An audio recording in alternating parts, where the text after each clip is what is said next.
दोस्तों, किसी ने क्या कमाल की बात कही है कि दुनिया ने जब जब जोर लगाया मेरी कश्ती डुबोने को, ऊपर वाला खुद आया मेरी नया पार लगाने को।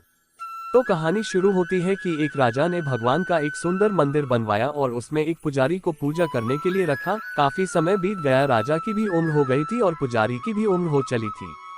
लेकिन राजा का एक नियम था कि वो हर सुबह अपने सैनिक के साथ एक फूलों की माला भिजवाया करता था और उस माला को पुजारी जी भगवान श्री कृष्ण को चढ़ाया करते थे।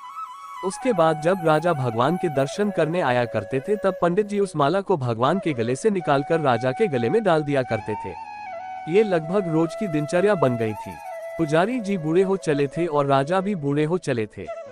एक दिन राजा की तबीयत खराब हो जाती है, तो राजा ने माला सिपाही के हाथ भिजवाते हुए सिपाही से कहा कि पंडित जी कहना कि आज हमारी तबीयत ठीक नहीं है, तो आज हम आ नहीं पाएंगे, तो आज हमारा इंतजार न करें।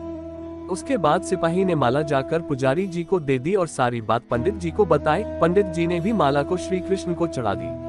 तो उसके बाद पंडित जी ने सोचा कि इतने साल गुजर गए कि भगवान की इस माला को हमेशा राजा जी को ही पहनाई है, लेकिन आज तक मैंने कभी इस माला को कभी खुद नहीं पहना। तो हो सकता है कि जरूर यह प्रभु की इच्छा है कि इतने सालों में आज मौका मिला है कि प्रभु की इस माला को मैं अपने गले में पहन पाऊं। तो ये तो परंपरा ही थी कि प्रभु की वह माला तो निकलती ही थी, तो इस बार पंडित जी ने वह माला अपने गले में डाल ली। लेकिन तभी सिपाही दौड़ते हुए आया और बोला कि महाराज को वहाँ कुछ ठीक नहीं लग रहा है, तो राजा साहब मंदिर की तरह ही आ रहे हैं, आप तैयारी करना शुरू कीजिए। राजा को लगा कि इतने सालों से बनी हुई परंपरा कहीं टूट न जाए, इसलिए वह मंदिर की ओर आने लगे। जैसे ही पंडित जी ने ये सुना, उन्होंने तुरंत माला गले से निकल और भगवान को पहना दी। घबराहट में पंडित जी समझ नहीं पाए कि उन्होंने क्या गलती कर दी है। पंडित जी को लगा कि अगर राजा को पता चला तो वह उसे दंड दे देंगे। अब राजा आए तो रोज की तरह पंडित जी ने माला भगवान के गले से उतारी और राजा को पहना दी। लेकिन राजा की नजर माला पर पड़ी, उसमें एक सफेद बाल था। राजा को बात समझ आ गई कि ये सफेद बाल पुजारी का है। राजा ने पुजारी से पूछा कि क्या इस माला को आपने पहना था?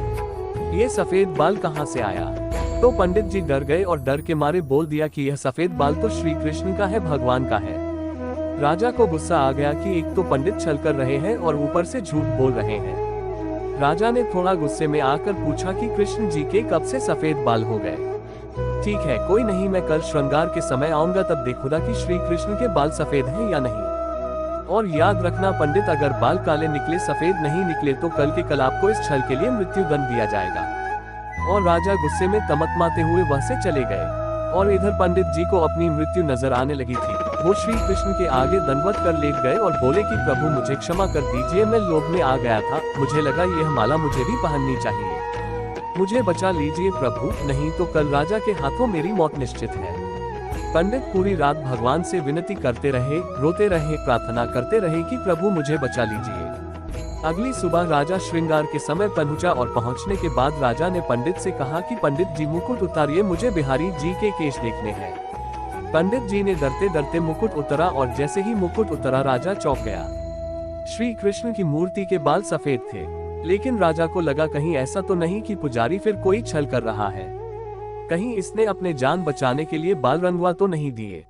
तो बाल की जांच करने के लिए वो बाल तोड़ने लगे और जैसे ही राजा ने बाल तोड़े, मूर्ति में से खून बहने लगा। राजा ये देखकर भगवान के चरणों में गिर गए, क्षमा मांगने लगे कि क्षमा कर दो भगवान, मुझसे बहुत बड़ा पाप हो गया, मैं शक में इतना अंधा हो गया कि मैं सही गलत भी भूल गया। तभी मूर्ति में से आवाज आई कि राजा, तुमने मुझे सिर्फ मूर्ति माना, इसलिए मैं आज से तुम्हारे लिए सिर्फ मूर्ति हूँ। लेकिन इस पुजारी ने मुझमें साक्षात भगवान देखा, इसलिए उसकी जान बचाने के लिए मुझे अपने बालों को सफेद करना पड़ा।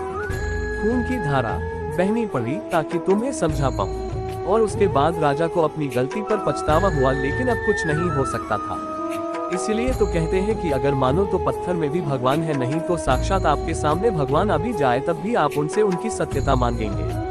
अगर आप सच में भगवान को देखना चाहते हैं तो आपके सिर्फ भाव होने चाहिए।